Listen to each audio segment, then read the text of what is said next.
and action. So we're doing a haul. Following on from last time, I did a haul. Which we haven't uploaded yet. So this might all be one big long video. It might be two separate videos. We might delay this a fortnight. We'll see how we go. But I missed 2 books from the last haul I did. Do we remember what I'm up to? I think I've got 92 books to go before I can... We should have watched that video before. We should have. I thought it was 91 off the top of my head, but I don't know. No, it was 92 because I got 10 books and I had a 2-book penalty. Didn't we find out that person was... No, that's... No? From this box. So these 2 will get me down to 90, which is exciting. Ooh. Tell us, what are they? Heavy by Kisa Lemon, which is about a black man who is also a person of size, and the intersectionality that is his life. So interesting. Whenever I see this book lying around, because it's been lying around for a little bit, I keep going, he's my brother. Yeah, it does bring the song into my head also. Yeah. And Jessamine Ward, The Men We Reaped, which is a memoir, so also non-fiction, and it's about loss as a coloured person in America. So those are my 2 that we missed from last time. You got one? Pulled one book. Nell has a box here. No, you can't see. Nell has a box. It's huge. Let's just show them the box before Scott talks about his one book that he's sold. That's got our address on it. That's the box. Woo! Guess how many books it's in? 1 billion. Not 1 billion? Well, I hope it's not 1 billion. Otherwise, they're like... It's a TARDIS. Yeah. So the one book I have hauled is Crime and Punishment, because I am reading that for Dostoevsky 2020, the readathon that's been hosted by Danny. Yeah. I forget what it's called, but it's the one where we read Crime and Punishment. So while I crack into this box with a pair of scissors, because it is seriously taped, I'm just sort of rehashing why we're keeping such ferocious track of how many books I buy, and that is because I have made a commitment to purchase 100 books by people of colour or people in the LGBTQIA community before I purchase another Styx Whitey author. So we've sort of acknowledged that I'll probably fuck it up, and I will get a 2-point penalty, a 2-book penalty for any white cis author that I buy in the meantime. Yeah, well, that allows you to get distracted without... I actually think that's logical. That's not cheating. I basically think it's there for buddy read and that sort of thing, because that's the reason that I can see me for breaking my own rules. Just... I was going to do it while you spoke to the camera. So, what I wanted to do as part of this experiment was I wanted to look at whether it was any harder to buy secondhand. I don't usually buy secondhand. Not that I never buy secondhand, but it's not my main source of books. When I do buy secondhand, I have a tendency to walk into a secondhand bookshop and... get easily distracted. Yeah, just peruse and purchase. Last time we went into a secondhand bookshop, I bought a whole bunch of Murakami. You haven't read him yet. And I haven't read any of it. And some random historical fiction, I think. Most of the time I would buy from the classics section. Why is that? Because I don't feel like you are you definitely read classics, but I don't feel like I think when you're in a secondhand bookshop, there is a significant percentage of utter trash that you're confronted with. Your Mills and Boon and your things that I wouldn't read. Yeah. And I don't want to stand there with Google on my phone and look up everyone that I've never heard of before. And I do feel that there is a certain stamp of quality that comes along with being in the literature section. So also I'm probably more likely to have heard of authors and that sort of thing. So if it's not an author that I already know of, or that's what I have a tendency to do. In order to be conscious of buying people of colour, I tried to find, first of all, we had to do it at an online secondhand bookstore because our state is in level 4 lockdown, all our shops are closed. So I looked for a few and I searched author. I started by trying to search authors' names who I knew had a lot of titles. So Octavia Butler was one of the ones that I looked for, and even for comparison, I searched Charles Dickens, and what I found was searching for specific authors was not going to be how it was going to work. That's not how you shop secondhand. That's not the way to shop secondhand and shop people of colour. You just you couldn't just run those names through and pick 10 authors of colour. No, because no secondhand bookstore has a selection that broad that you're going to find who you're looking for necessarily. It seemed like it was going to take forever if I went down the list of authors rather than down the list of what they had. So then I flipped the script and I looked for a few. I picked a favourite and I went with the Mockingbird Lounge, which is in South Australia, and they had heaps. They've wrapped everything in plastic. I think that's because it's getting a bit rainy, although I'm not a fan. Just saying. Yeah. I'm going to have to figure out how to reuse this plastic in my life so that it's not single use, but there's quite a lot of it. Yeah. Give it to children to play with. We don't have any children, so it's fine. He's not actually going to murder them. Sorry. So a lot of these I have literally never heard of. I did a quick Google at the time and didn't necessarily retain anything. I did look at the books as well as the authors, but I think there's 21 books in here. 21 books. Okay, so are you going to talk about the ones you remember and just introduce the ones that you didn't remember that are of colour or LGBT? We'll just see. Let's see what we got. This could be as much of a surprise for me as it is for you. Let's go.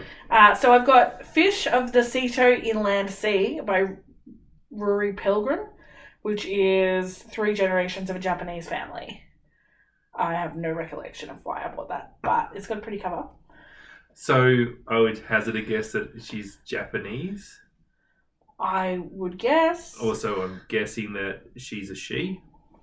Also a guess.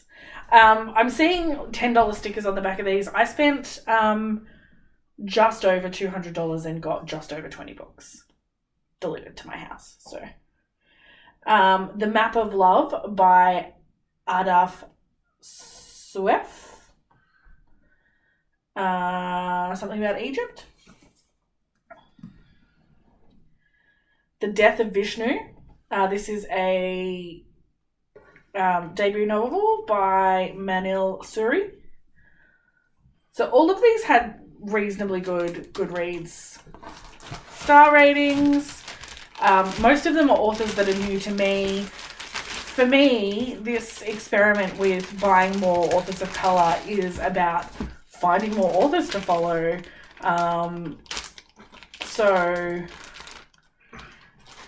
So a random blind author is actually good because you're rolling the dice. Yeah, it's about finding good people to become auto buyers, you know what I mean?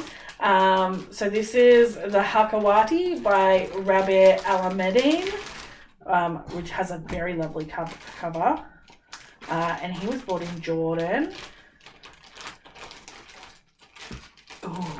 I want to read all of these as I'm picking them up already. Sarah Waters, so this is a little queer section.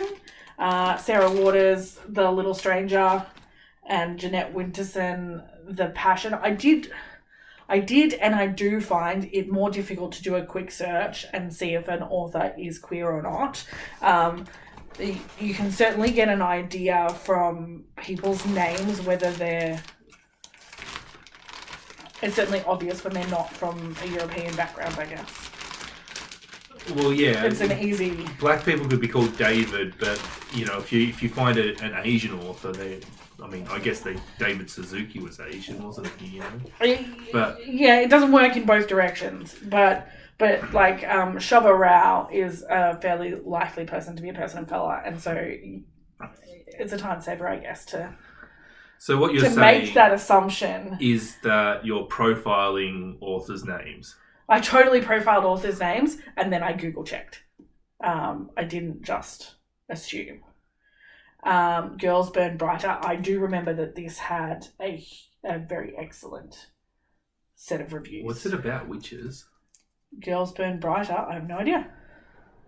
The Taliban Cricket Club by Timeri and Mararai. I would never buy anything with the word cricket in its name. Just saying. But you did. But I did. Ho ha ha.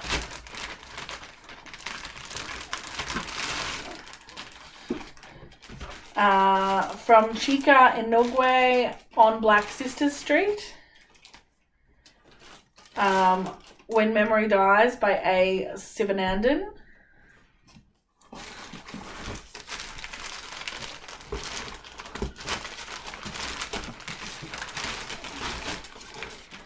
Oh, I was really excited about this. This is The Gaze. This is about a woman of size and her lover who is a dwarf, and how they deal with living in a society that stares at them. And as a woman of size, I was pumped to read that. So that's by Elif Shafak. Just so the audience know, I am not a dwarf.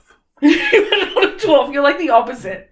And I'm very short. I know. I'm sure you guys will see us standing up a little bit. The Yakubian Building by Ella Aswani. So many pretty covers. Bangkok Wakes to Rain by Pichaya Sabanthad. I've got to get better at pronunciation. I'm guessing that's not the correct. No, it's terrible. Although Tiffany Sow wrote Murder... Oh, no, Under Your Wings. That's a terrible font. Choose a different one. And then Amy Tan, who I have heard of and read before, The Bonesetter's Daughter is a book that I've had recommended and never gotten to, so that's another one. Roma Turn, Mosquito. Chica Inigwe, who I have elsewhere. I remember I couldn't choose. Night Dancer. You couldn't choose? I couldn't choose. There was two of her books were available and I couldn't... Oh, you couldn't pick between the two? I couldn't pick between the two of them, so I bought both. Assassinations. Between the Assassinations by Aravand Adiga, who wrote The White Tiger, which I've read and was a good book, so that is a follow-up for that author for me. The Space Between Us, which is by Thriti Umrigar. It's very hard to read because it's not quite 30. And your brain just wants to swap those letters. Yeah. When foreign words look like English words. Ooh, yeah. I remember finding this. My Year of Meat by Ruth Ozeki. This is about someone who works for a meat company in marketing for a year, essentially. Very much intrigued me. I think I had just finished or was just starting Tender as the Flesh. It does sound like the perfect companion to Tender as the Flesh. It's a very different synopsis, but it's definitely a... I mean, it's not that different. Well, they're not cannibals. Yeah. Yeah, so it's different. And They Didn't Die, a novel by Loretta Nikobo, is the last one in the box. You've hauled your books. So how many do we get? Let's count. I'll put them in two piles. Big fatty covers and mass market tiny covers. 3, 5, 7...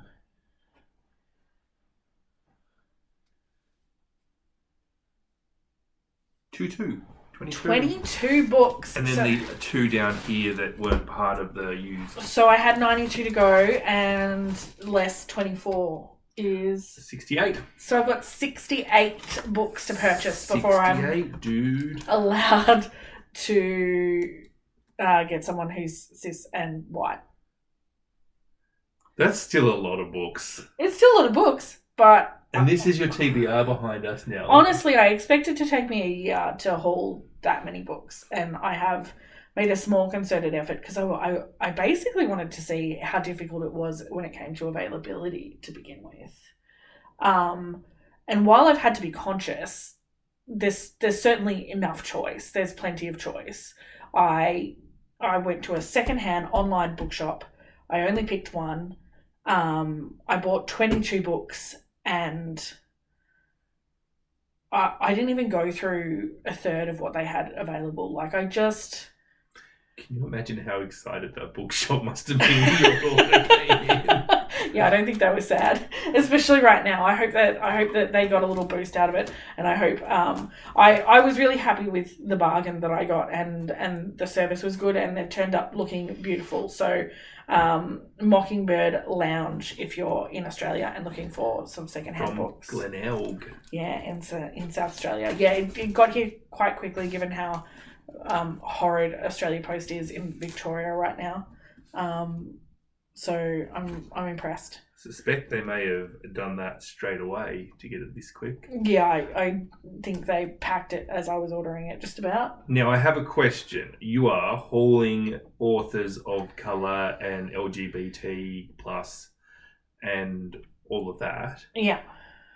The reason you're doing that is so that you read more of that, but so that you have a selection to read from. So you don't just go and you read all of your black authors and then your TBR becomes like so, you know. Anyway, my question is, if you borrow a book, does that count? How does that factor in? I don't think that's going to be a huge issue. We don't really go to libraries in general. Well, what if you borrowed my version of Crime and Punishment and read that? When I do borrow books, it's not from you. It's from my friend Kate. And I don't get to choose them. She sends them to me. So I don't feel like if I can't choose it, it's not part of the system.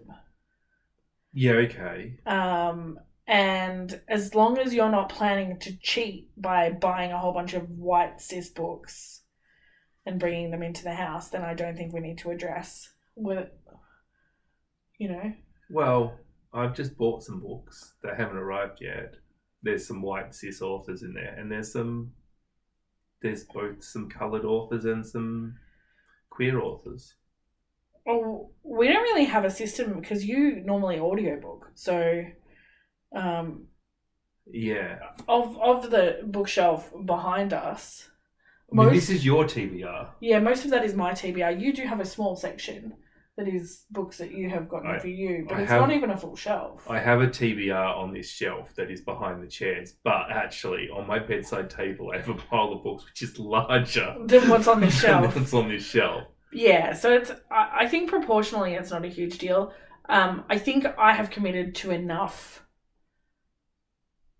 to counteract any unbalancing that you do. I think 100 books is. My aim was to smash it with a sledgehammer, and I think that does it. Yeah. Yeah, do you agree? Yeah, I think so. I think what you have to do though is you have to make sure that, for example, you don't buy all black authors and no queer authors. That's definitely what's happened so far. I think the next little haul video you see from us will be about me figuring out the problem of how to best seek out LGBTQIA. I want authors. A lot of people talk about character representation. That's not enough for me. I want to be hearing own voices, authors happening. So I'm not 100% sure how to tackle that. I definitely think that I'll be hitting up some general librarian videos and starting with some lists probably. I don't think it will necessarily be a secondhand haul in the way that I've done this, but I'm pleased that I've done this to demonstrate that if you are conscious, you can still do representative reading if you're purchasing secondhand. Yeah. You just have to be conscious. I suppose there's a difference here because you bought this online. This actually took you ages to buy online because you were Googling and... Yeah, it was hours. It was not a short... Can you imagine going to a secondhand bookshop or a thrift store? I think it's quite comparable to the amount of time I have spent in secondhand bookstores in the past. Especially if I was planning to spend a couple $100. You didn't even read the first chapter of any of these books. I didn't at all. And I didn't spend half my time just going, it smells so good in here. Do you know what I spend most of my time in secondhand bookshops doing? What? Running up to you and going, no, they've got. It's funny. Because it's true. Yeah. You never run up to me excited. You just grab books for your pile and I'm like... Oh. You'll see them when we get home. I'm not going to show you and then put it back on the shelf like some kind of sicko. Anyway, how do you make sure you read more representatively? Nellie's... It's definitely a journey to make this shelf behind me a much more balanced place to be. And I think I'm learning as I go, but I would be interested in everyone's thoughts. Yeah. Or do you even, there's no right or wrong way of reading, but do you care? Do you care? Yeah. I definitely get the impression that most of the people we talk to on BookTube regularly have thoughts about representation. Yes. And try and be conscious. But how? Yeah. Especially if you're shopping secondhand and if you've got any hints other than just finding big lists for LGBTQIA authorship. Yeah. Yeah. That's it. That's a whole. If you like this video, click the thumbs up. Oh, and if you know what any of my books are about, tell me in the comments. Hit the subscribe button. Ring the bell. Ring the bell. Do all those other things. Bye. Yeah, bye.